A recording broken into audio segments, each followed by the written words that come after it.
People use all these filters and they get so used to embedded in their head, they look at themselves with these filters so that now when you look at yourself in real life in the mirror, you don't like what you see because you're so used to looking at yourself in a filter. Welcome back to the You Need a Counselor podcast. This is a show presented by Heart and Solutions Counseling Agency. We release new episodes every Sunday at 5 p.m. Central and encourage you to batch up that laundry, put away the dishes, plan for the week ahead, or do any other task that might seem daunting while you give our show a listen. You might just be encouraged to call your therapist, connect with this week's guest, or seek out those services you've been considering for a while but haven't made the commitment to yet. If you are in the state of Iowa and are in need of mental or behavioral health counseling, give us a call at 1-800-531-4236. Enjoy the show. Hello, and welcome back to the You Need a Counselor podcast. My name is Dr. Julie Johnson. I'm the president and founder here at Heart and Solutions, Mental Health Counseling and Behavioral Health Counseling in Iowa. And I'm Krista Hunt. I am our vice president in charge of the behavioral health department. And this is our podcast, You Need a Counselor. So we are designed for people curious about counseling, but have barriers keeping them from experiencing the benefits of counseling. Our mission is to share stories about counseling, good, bad, and indifferent, and spread the message that everyone can benefit from mental health and behavioral health counseling services. Our guest today is a return guest. We've had her on the show so many times, and every single time I feel like we just get more and more updates on all of the mental health advocacy work that she is doing, particularly online, and all of the people that she's reaching as an advocate. We've got Tenesha Gatson on the show today, and Tenesha is also one of our Heart and Solutions board members, and she's been on the board since 2020. So we've got 5 years getting to know each other. Tenesha is also a guest podcast host on this show and has a fair amount of guest hosting coming up as well on the show as Krista goes on maternity leave. So we're really, really excited to have her back here as a guest this time. So welcome, Tenesha. Thanks for being here. Thank you. Thanks for having me again. Truly appreciate it. Yeah, so we tend to follow you on Spice to Your Life on Facebook. You always have you've got a blog on Blogspot, and you always have a lot of really great articles and different resources on there. But now you've got a new way of advocating and a new way of reaching out to people on TikTok through Mindful Healing Space. So tell us a little bit about that. Okay, so on TikTok, as you guys know, like I'm a huge advocate for mental health and wellness. And my purpose of coming on social media is to break the stigma around mental health and what that mean and kind of get people talking because, a lot of times so many people suffer in silence. And so just wanted to create a space where people can feel safe and talk about the hard issues, whether it's trauma, healing. For my platform in general, it's the mission of the platform is just designed to empower individuals on their journey with healing, growth, and self-discovery through open conversations, interactive panels, and engagement live sessions. That's what I do. And what I provide is support, education, inspiration in regards to mental health and wellness. And the purpose of it, like I say, is to break the stigma around mental health and emotional struggles and create a space where people can be, have honest connections and equip people with the tools to nurture resilience and self-love and balance. And that's what I kind of do on my platform. And I'm big on, the safe space type of environment. What I'm very big on, why I do allow guests to, have their differences of opinion because you could all agree to disagree on certain things, but I will not allow people to be, you know, disrespected in any kind of way. Like I don't tolerate no foolishness, on my platform. Because sometimes we are having deep conversations, hard conversations, and I'm very transparent about, who I am, the things that I've been through, and I always tell them, I'm here to listen, I don't judge. Like I tell them, I was I do my little rundown. I said I was someone who suffered from childhood trauma where I was mentally and physically abused. I was a 17-year-old, mom, and I, let them know, like, I was a single mom. I went through a 7.5-year DV relationship. So, um, I come from a place of, like I tell them, I come from a place of experience as well as, you know, um, a, a healthcare background. But I'm not here to ever, I'm not here to diagnose nobody or tell somebody, like what it is they need to do. I'm just here to provide information to listen based off my experiences. And the things that I've went through. And then I do also let them know, like, the mental health stint I had with my son just from a parental standpoint. So, I'm very transparent in that way. So just let people know, I empathize, I understand, like, some of where you're coming from. I'm not just someone on TikTok saying like, oh, I'm this coach, or I'm this using these terms, coach, advocate, all these different things, and you have no idea like what people actually went through. Like, I'm someone who's talking to you from a place of experience, so I can relate to you in that way. Yeah, well, and it seems like, I mean, we just had a guest a couple weeks ago talking about how he's trying like AI therapy, and I feel like that online communicating, like a lot more people are open with that versus like sometimes seeking out a counselor. So being able to have someone who on TikTok lives, I know you can like chat and then you'll be able to like talk back to them. So it's kind of like AI, I guess, in that way, where you're able to anonymously message, but you're able to hear like from a real person talking back to you. Mhm. And I know you mentioned too that you have like interactive panels. So do you have like other guests like join your TikTok lives with you, or what type of people do you have in those? Yeah, I have people. Sometimes I have a trauma therapist. Sometimes she joins. She's in Argentina. Um, I have mental health coaches sometimes, um, men who specialize in advocating for men mental health. So I connect with a lot of different people on it. Sometimes it's people who actually going through counseling, people on the fence of counseling, and I always stress the benefits. I'm a huge advocate for counseling. Like, I always let them know, like, I'm still in counseling. I wouldn't change a thing. Like, I will continue to do it. I said, but to each his own. And I always tell them, like, if you're on the fence about it, start by journaling. I said so many different ways to, you know, go through counseling now. Like I say, they do have all the apps now. You can do virtual appointments. You don't necessarily have to, you don't have the stigma now where you have to go sit in an office and worry about somebody seeing you coming out of somebody's doctor's office.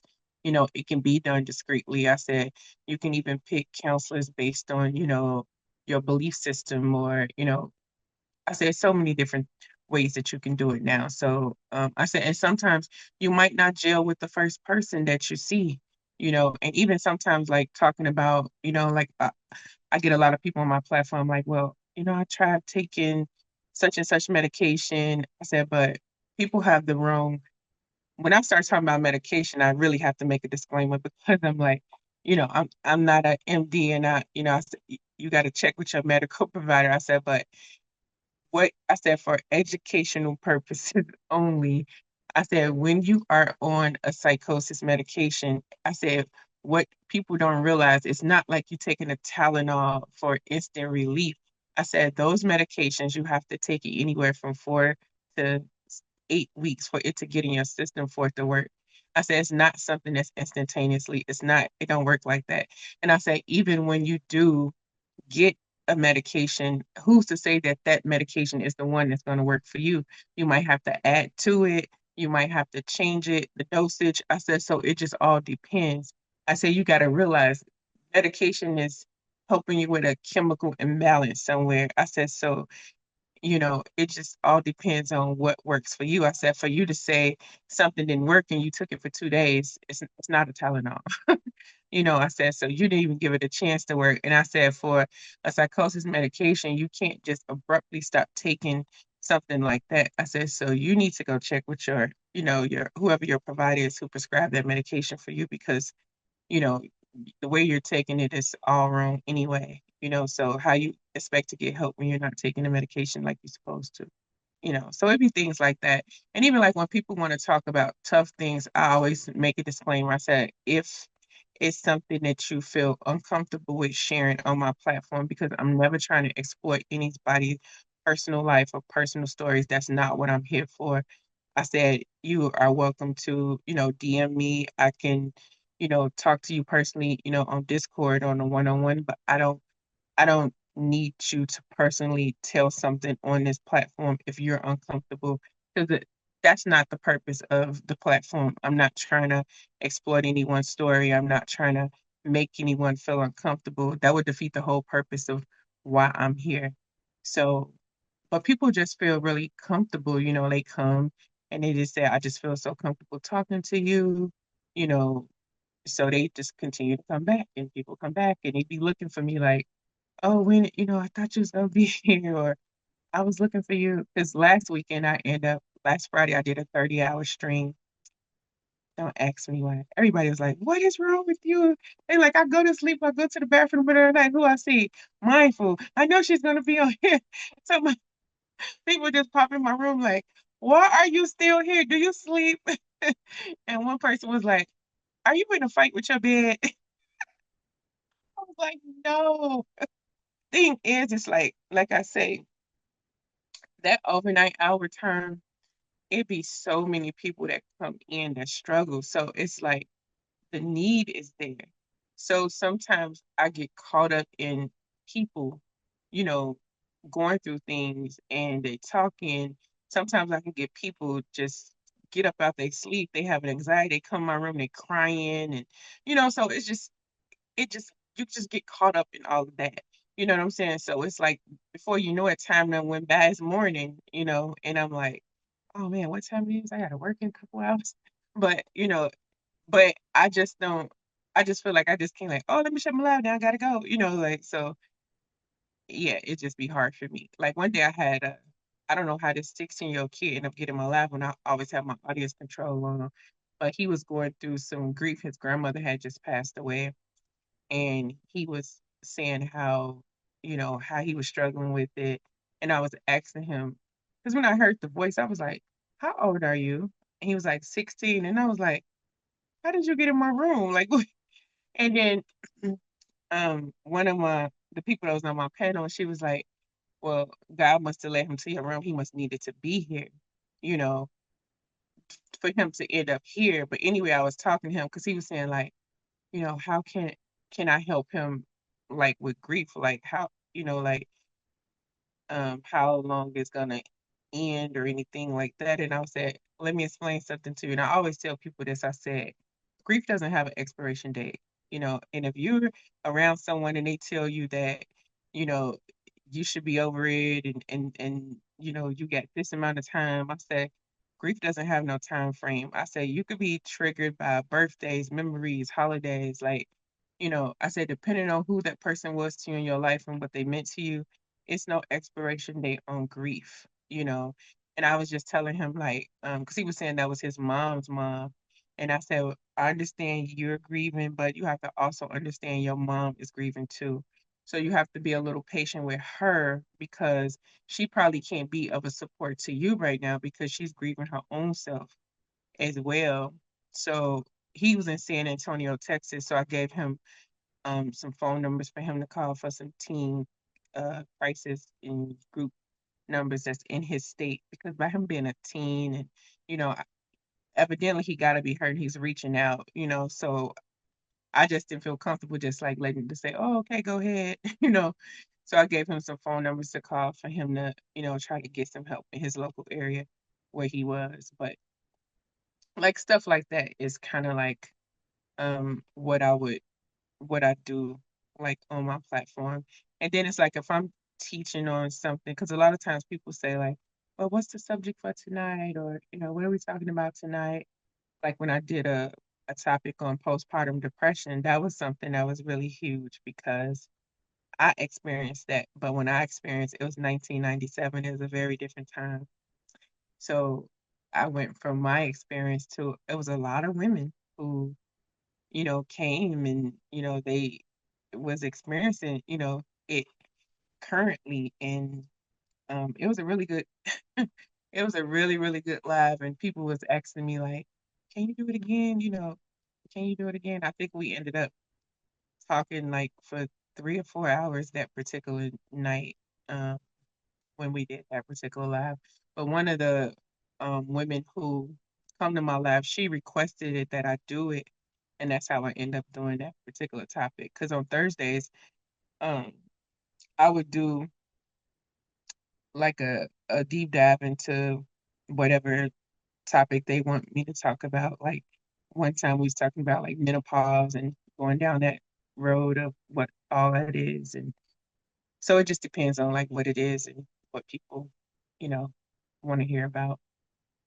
Yeah, there. So you're going live at 9 p.m. Central, and Hmm. then you're extending those lives for as long as the topic needs. Yeah, basically. Oh, wow. And so is that every night or is that once a week? How often And are I you go every doing day, lives? every night. Every I single used to only do it, I used to do it just um, Wednesday, Thursday, Saturday, and Sunday. But then TikTok had this like community fest where you used to have this for the campaign you had to start going live every day for this particular campaign. And so I was like, oh man, I don't know if I can do it. So then I started doing it and I was like, oh, it's easy. I can do it. Like I incorporated into my day where I'm like, oh, I can go live every day. It's not bad. I can do it. So it just became a habit and now I just go live every day now. And so I just do it every day at 9 p.m. Central Standard Time. And you talked about, you want to make sure that that remains a safe space. And there are so many things happening right now that are impacting so many people's mental health. And there's a lot of conflict opportunities with those situations. So, what are there some of those situations that you see kind of coming up, some of those conflicts coming up that are impacting people's mental health? And then, how are you seeing people kind of coming together as people, even with those differences and conflicts between them? Well, I know personally, like in my platform, um, I think people are being more open to. What really surprised me is that a lot of people really don't have like self-love. And that's so like shocking to me. And it's, like I hear people like they'll come to me and ask me like, well, how do I love myself? You have men, like I have men come to my platform and they tell me this. I have grown men like crying. Like once I talk to them and they have a conversation with me about whatever the issue is in their life, and I'm listening because I'm a very good listener. I listen and also hear what you do not say as well too. And I can pick up. And if I remember this guy was telling me a story about he came to my platform and he was talking about an ex of his, how she, had a baby on him, and because he's infertile, he can't have kids, and she cheated and got pregnant and all this stuff. And anyway, she ended up moving on with her life and she married a guy and they found the guy um unalived, and um he wanted to run to her rescue. And I said, why would you do that? Why is you inserting yourself in somebody else's situation? I said, he's like, oh, I'm thinking about the kids. I said, your heart is in the right place, but you inserting yourself somewhere where it shouldn't be. I said, you know, I said, first of all, by you still having some emotional attachment to this person. And I said, you're not able to have kids. She had kids. So that's going to draw you in. I said, and for her, you just a meal ticket because she don't want, it's not like she wants to be with you, but she'll want what you're able to provide for her and her children. And I said, you setting yourself up failure. You're not, that's just not a good idea, like to do. I say your heart is in the right place in regards to the kids, but you shouldn't insert yourself. I said, first of all, and I said, second of all, she's grieving. So she's not even in a space and a place to even have an open invitation to be trying to be with another person. So it's like, I said, just don't do it. It just don't make sense. I was like, none of it makes sense.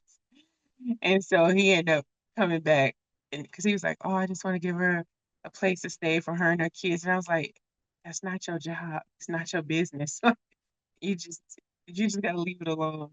And so he come back to my room, and he had been in my room before, but I guess these are all the events that was going on at this particular time. And so he begins to say about um he came back to the room, and he was saying like, "Oh, you was right," and um you know, I talked to my mom about it and she said the same thing you said. And he was like, I know I need to. I said, why? I said, why you glutton for punishment? Like, what is the problem? Like, I'm confused. And I was like, I said, turn your camera on. And then I'm like, you're a handsome guy. Like, and I was giving him compliments, but, and he really is. He's a handsome, nice, handsome guy. He's a chef. And I'm like, but he don't see that about himself. He don't see himself that way. So like I always tell people, you have, I said, when people talk about loving themselves, I say, I always give them three words. I say, you know, you have self-love, self-confidence, self-esteem. I said, what does these three words have in common? It's self. I said, so it does not matter. I said, I could tell you all day, oh, Julie, you are gorgeous. You're so smart. You're intelligent. I can tell you all these things, but if you don't believe these things about yourself, it doesn't matter what I say. I said, when the app closed and the phone closed and you sitting at home with yourself, if you don't love the person that's staring back at you, guess what? It does not matter what I say. Everything I say just fell to the ground. And I said, if you're having problems with like loving yourself or being kind to yourself, I said, say to yourself what you would want someone to say to you. I said, I'm pretty sure we go look in the mirror every day. You wash your face, you brush your teeth. I said, take post-it notes and stick them, on the mirror in your bathroom and say, I'm beautiful, I'm strong, I got this, I can handle the day. Whatever it is that you need to say until you begin to believe that thing about yourself. I said, because I said it takes I said what they say it takes 21 days or so to form a habit. I said, so say it until you start to believe it about yourself. I said, now, is it something that's going to happen overnight if you're someone who don't have, that self-love and confidence? I said, because based on what you've been through, everybody don't have that. And I said, I know from personal experience, just leaving my, DV relationship, I had to learn to love myself again. And I said, I'm telling you things that I had to do. So I know, I said, it works. It does work. I said, but did it happen overnight? No, it took time for me to get there. It took time for me to see myself that way. I said, so it's like you're expecting to get with somebody and you want them to love you when you can't even love the person that's looking back at you. So how does that work? I say it makes no sense because you don't even know what you want. You don't even love the person you're looking at. You're not even being kind to yourself. So I say you have to think about all of that, you know. So yeah. Yeah, and I feel like, I mean, at least in that guy's situation too, he probably like people probably feel comfortable reaching out to you because it's somebody who doesn't know them personally, so you can be more honest and give them that advice that maybe like friends or family might be nicer and be like, oh yeah, go over to her house, whatever. So I feel like that probably helps with the like Discord and the TikTok being like kind of anonymous where they don't personally know you and you can give them that advice. Do Mhm. people usually like reach out with a wide variety of topics in like and issues they're having, or is it like I know you mentioned like postpartum depression? Do you have like a set topic usually per night where people will talk about certain things, or it's kind of random also? Well, sometimes I might have like a topic of the night, or I might have like, because people come like, well, what are we talking about tonight? Or what's the topic for tonight? But sometimes it'll veer off that topic because somebody could come in and they might have something going on. So we might start out talking about one thing and pivot to something else, depending on, what somebody going through. But one thing I do at the end of my life, I always do like devotionals at the end of my life to kind of, let people start their day on a positive note. And those morning people who come in like getting ready for work, they come to my room for that. Like oh Tanisha, like what's the devotional for today? What are we reading about? Well, they don't say Tanisha, they say mindful. What are we reading about today? So they come for that morning, pick me up, you know. So they do that, or while they getting ready for work, they're like, what are we doing? What are we doing this morning? So, they look for that part too. So yeah, um just trying to bring, value. And I notice, like people look for certain things, so it's like people know like kind of what to expect from me. So, like I said, when I have that morning people, they looking for that, that devotional, that encouragement. You have the people when I first come on in the evening time, they want to know, hey, what we talking about tonight? Or what's the subject tonight? So people love to like engage in different things like that. And sometimes I try to make it light. I don't always try to be like all heavy. It don't have to be heavy every night. So I do try to make it light, and I'll do like some would you rather, like mental health stuff, like would you rather questions, like wellness questions, or sometimes I'll make it fun and do like relationships questions, and people be on a panel, so just kind of lighten it up the mood a little bit. So just kind of switch it up a little bit where everything ain't always so serious. I remember I did get a book from this girl. It's called Salt and Flame. So I read this book on my live the other night, and this book is by her name is Wynn Wilder, and this is a collection of her poems she wrote when she was 13 years old. In this book, it was 67 pages. I read it on my live, and it had everybody in tears. Like it was just so like heart wrenching because it was a book about you know trauma, her being essayed, and her trying to take her own life, and she was a cutter, like, and then just hearing those words from a parent, you hearing it from the words of a 13-year-old, and then you hearing the resilience of her story like after the fact. So it's like it was really just awesome to see. It was like it just took you on a roller coaster ride. And like some parts of it got heavy where we had to be like, okay, let us take a break for a second. Because I'm like, ooh, I'm like, what you think she was talking about here? Like when she was describing like her essay part, like it was just a lot. So I was asking my panel and in the chat, I was like, so what you think she was saying here? Like, and I know one of the people who was in my um on my panel, she's one of my good friends, and she had to leave because it triggered her because some of it was some things she went through in her life. So she got triggered by the story. And that's what I was explaining to people. Like when you're healing, healing is an ongoing process. Like you're forever healing because you can be triggered at any point in time by things like how she got triggered by me reading this book. Um, it triggered something in her because she told me yesterday when I came back on my lab, she's like, "Oh, girl, I'm sorry I had to leave." She's like, "That book, it was just way too much." She's like, "I got so triggered, by the story, the story in the book." And I was like, "Oh, no, I get it. I understand. I'm not offended. I totally get it. When you trigger, you trigger. I understand that, so you can always be, triggered by something."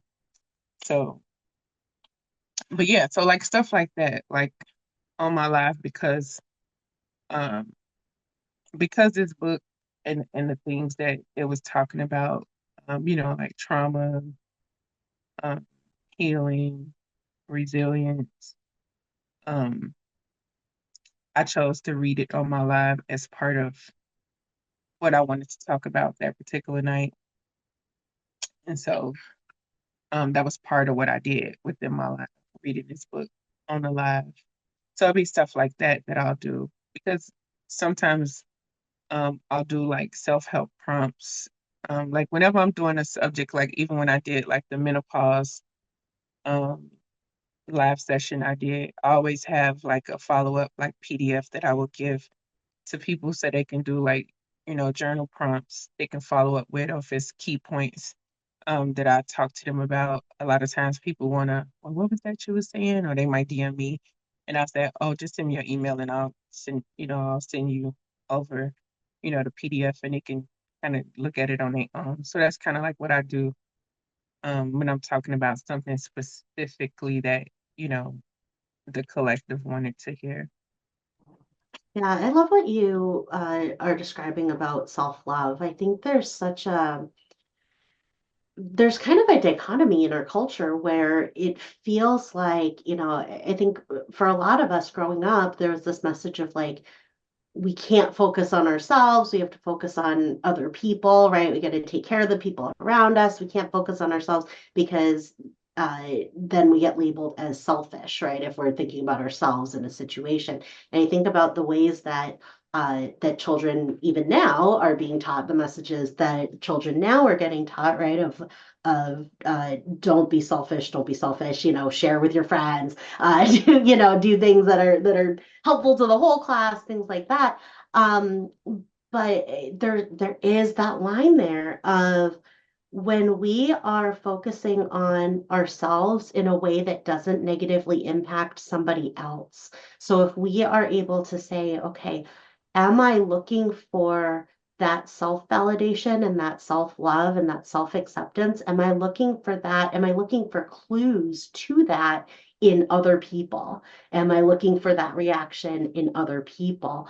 Then I think that's where it becomes, we get that idea of being selfish, right? Because we're doing things to try to have other people respond a certain way to us. Whereas if we are doing that work for ourselves, and if we are allowing ourselves to have empathy for ourselves, that doesn't affect other people in a negative way. And that allows us to stop looking for that validation in other people. So I loved your example of where we don't have to uh, look for that validation. If somebody gives us a compliment, right? That compliment is a reflection in a way of getting information for ourselves of how we feel about that situation. So, if somebody says, you're so beautiful, right? That that is a great opportunity for information about how we feel about ourselves. Because if we go, oh my gosh, they're just saying that because, right, because they're my sister, because they're my mom, whatever it is, right, then that's Mhm. great information for us to know. Or if we say, yeah, thank you for the compliment, we take that as relationship building because we can accept that somebody else truly thinks that we're beautiful, because we can accept that we are beautiful as humans, that it changes that, and so it gives us that opportunity for the information. And as you were telling some of the stories that have come up in your room, that really seems to be kind of one of those very, very strong threads throughout the information that you're sharing and the support that you're sharing is that self-love, because it requires self-love and self-respect to set boundaries with other people, because we don't need the validation from somebody else. Whereas if we don't have it for ourselves, we need it from somebody else, then we can't set boundaries to protect our time and our space and our emotions and our feelings, because that need for validation from others is so strong, and it's stronger than that protective force or that protective kind of instinct. So I just love that. And that's another thing that I've seen too. Like, I'm huge on, and I always tell people like having healthy boundaries. And I tell them, I said I always use myself as an example. I say I have adult sons. I love my boys to death, but if you're disturbing my peace, guess what? Give me 50 feet. I don't care. It's like my peace will not be disturbed. Like I just I'm just at a place in a space like my peace is not finna be disturbed, like under no circumstances.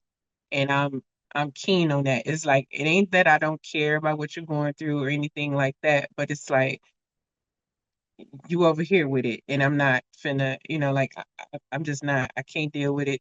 No, like I don't because it's like you done gave all the advice you can give. You done did all the things. Like now, whatever decision you make, these are your decisions, your mistakes, and you're gonna feel the repercussions of all of that. Like I'm not interjecting myself. Like I'm not finna stress myself out because at the end of the day, you're an adult. I don't control another individual. I just control me. And I say that all the time. A lot of times I said people you put too much on yourself and you don't create those healthy boundaries. I say you need healthy boundaries. I say I don't care what situation it is. I say it can be with family, friends, even in your workplace. I said sometimes you want to be, over pleasing. I say you can say to your boss or coworker, whoever it is, like, oh, I would love to help you, but I got a little too much on my plate right now. That's not like sometimes people, I don't be want to say no. So you're gonna stretch yourself thin. So now you're gonna stretch yourself up.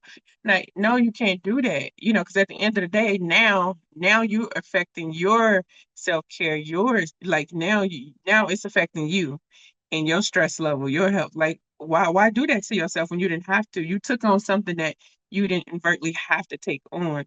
So I mean, you could say it in a way where it's not like it's a denial, but no, I can't. I would like to help you, but I can't. And I always tell people, no, it's like a no don't deserve no explanation. It don't deserve no, it's a final thought. You don't have to you don't have to explain yourself to nobody. Like I said, what is the need to always have to explain your no? You don't have to explain your no. No is just no. Like you don't have to explain it. Like it's just no. I can't do no. Like what is so wrong with that? And I said, trust me. I said, I used to be that person who felt like, oh, if I said no, I'm being so mean. No, because I'm the one that's stressed out. All this trying to say yes to everybody. Like, oh, yes to you, I can do this. I can. Yeah, I might be able to do all these things people asking me to do, but I have other obligations. So now I done took on what you want me to do, you want me to do, and I know I got obligations with my children, I got obligations with my job. So guess who's gonna suffer? My own personal things that I have to do for me, I'm putting on the back burner to do this for you and this for you when I shouldn't have took that on. Cause just because I didn't want to tell you no. Like, no, I'm not doing that no more. Like I'm at a space where I'm not doing that no more.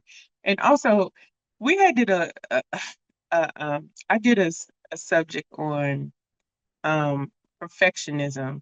Like what is the you know inadequate need for us to this need, especially in women, to want to be perfect, you know what I'm saying? And I said when you talk about that, that stems from a lot of places, but most of the time you will find that it started from someone's childhood. Like it that thing stems from either somewhere you was growing up, either a lot of times like on that live, a lot of people was like, oh well my grandmother, you know, made me feel like I wasn't pretty enough or I couldn't, you know, um, I couldn't do anything right. But it's kind of started at home. And I said, then, we grew up in a time where we had magazines telling you what you should look like, what your hair should look like, your body type, all this and that, I said, now these kids have social media. I said, social media telling you, oh, you need these plump lips, you need this derriere, you need these types of breasts, like all of these things. And I said, and kids out here just they not telling you the risk behind all these things. I said, then people not knowing people using Facetune and all these different, apps to make themselves look like, something else on social media. And I said, the thing with that is when people do that, and I even talk about this on my platform, I said, people use all these filters and they get so used to embedded in their head, they look at themselves with these filters so that now when you look at yourself in real life in the mirror, you don't like what you see because you're so used to looking at yourself in a filter. So you're not comfortable in your own skin. So you're so used to all these filters and what your perception is of what's perfect. What's perfect to who? Because beauty is in the eye of the beholder. You, it's like the media done told you what the standard of perfection is, or what the standard of beauty is, because they pushing a certain person out to you as the standard of beauty. They pushing a certain thing out to you as the standard of perfection. But who's to say this is beauty and this is perfection when this not the average size of a woman. This not even they have these people promoting like you know beauty products and they done went under the knife. Like to me that's false advertising.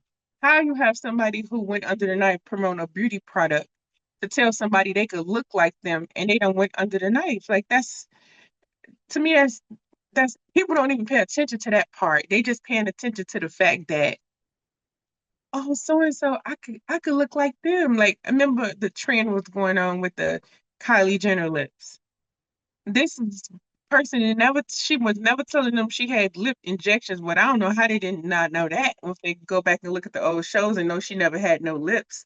And it's like kids going to the emergency room, plumping their lips up, sucking out a glass jar, really making it, injuring themselves to get these lips. Like it's like stuff like that to me, like social media, like I always tell people, it can be a gift and a curse. With things like that, it's like, people get on these app and they see people, like even I talk about like even with relationships, people actually will be looking at their spouses with disdain, trying to look at somebody they envy on social media, talking about relationship goals, not knowing this person could be being cheated on, you know, hit on all types of things, going through, hell behind the scenes. But I said social media is just a highlight reel of somebody's life. They just choose to show you the good parts. I said when they could be going through turmoil behind the scenes. I said, so you sitting here in disdain, you scrolling, watching somebody life, you ready to, you know, go throw in the towel on your own life because you think somebody else's life is so great. And somebody wishing they probably had your normal life. So it's like you can't always be so envious of the things and the people you see on social media. Like I always tell people, I said, what you see is what you get. Because somebody asked me, like, are you really like this for real or is this just for TikTok? And I was like, no, what you see is what you get. I'm not a character. I don't have time to, I said, I do not have time to be in a character mode just for social media. I said, who has time for that? I said, I don't have time for that. I say I'm me every day, all day. I'm this way on the app, off the app. This is me. I said, you're gonna get the same version of me. I said, nobody could never come on social media and say, oh, Mindful or Tanisha is this way or she lied or she this way. No, I'm very transparent. I'm me. I I said everything. I said I'm very transparent about my life, what I've been through, things like that. I say I'm me. And I said, what's for me is going to be for me. I said, whoever choose to be a part of my community, they will. And I said, my saying is always what God has for me is for me, and that's just it. And like I'm not here. I said I'm not here trying to. I'm not looking to the left of me, looking to the right of me. I said because I say healing is a journey. It's a marathon, not a race. Like it takes time. I say I'm not here trying to pay attention to. I said so many people. I said on this app. I said people is so high school. I said I've never seen so many adults just so childish. I said, I have grown kids. Like, I'm not finna be on the app arguing with grown people. Like, that's not what I'm here for. Like, I didn't come on this app for that. So I don't entertain no drama. Like, you would never see me in no drama, no TikTok drama. I don't have time for none of that. Like, I said, I have grandkids and kids. I don't have time for that. I don't come on here for that. So I was like, I would never entertain it. That's not what I'm here for. I said, I just feel like sometimes people just need to grow up and have some accountability. Like even when I even tell them, like even for myself, I said, even in my DV situation, I said, do I say I hold accountability for myself in that situation. I said, not accountability for the act of what happened to me. I said, accountability for the fact that I went back. I said, you cannot heal if you don't be accountable. You can't always play the victim. You have to be accountable for your role in things that happen in your life. I say you intruder now if you just think like, oh, why, this keep happening to me and I don't know why. You just study playing the victim. It's like, okay, what did you do to contribute to this? And I say, I'm huge on accountability. You have to own your part in it. I said, how are you going to heal if you can't be accountable for either the decision you made to get you to that point, or like it just don't make sense to me. You have to. Well, yeah, because we don't have any power over our lives and over our outcomes going forward if we can't recognize the patterns that we might have had that allowed that situation, right? So we're not responsible for the things that happened because we're not the ones who did them. But we can say, no, I was not powerless then, and I'm not powerless now. Right. And if I allowed that, learned helplessness, if I allowed that feeling of powerlessness to make decisions for me or kind of drive my car at that time, then that's what happened. If I know that that's what happened, then I know that I have power and I have control over my life going forward.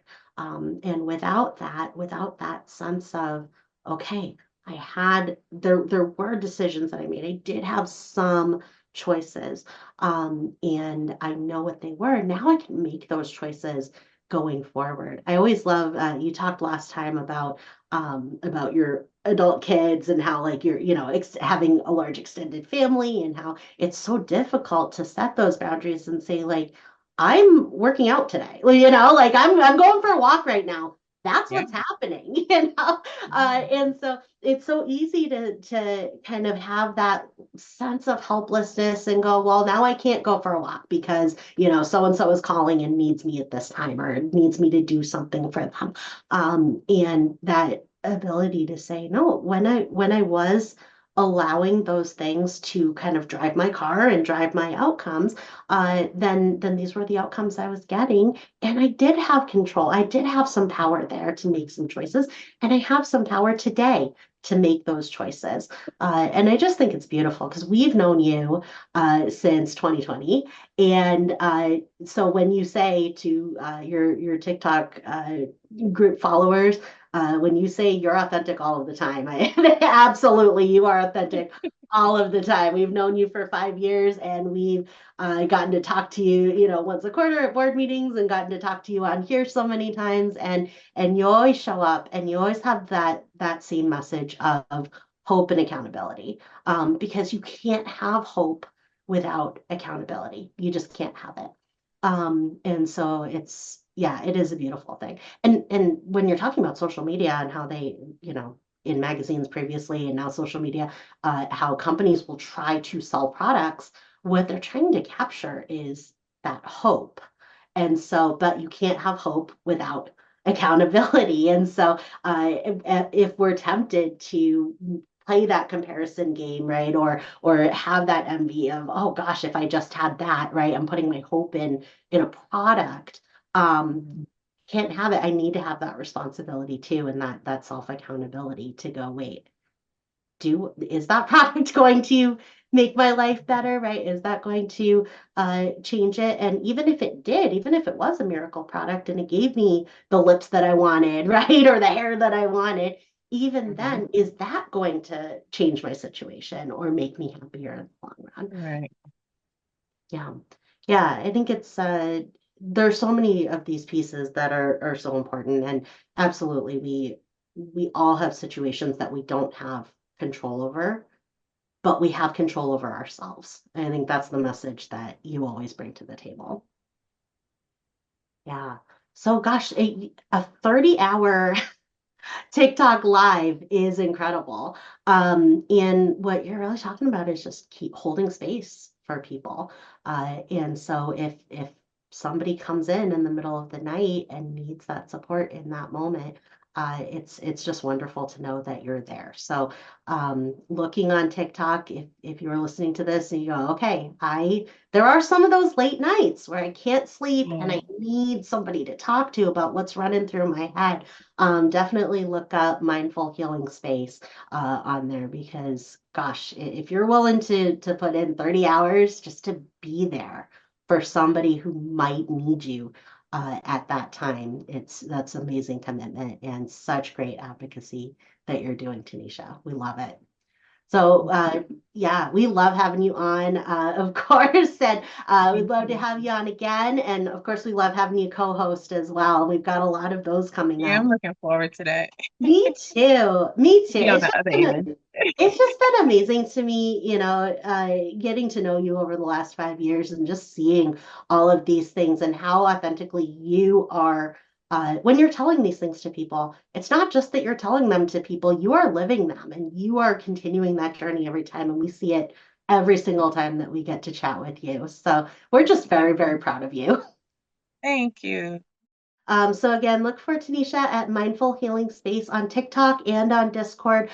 Those lives are every night at 9 p.m. Central.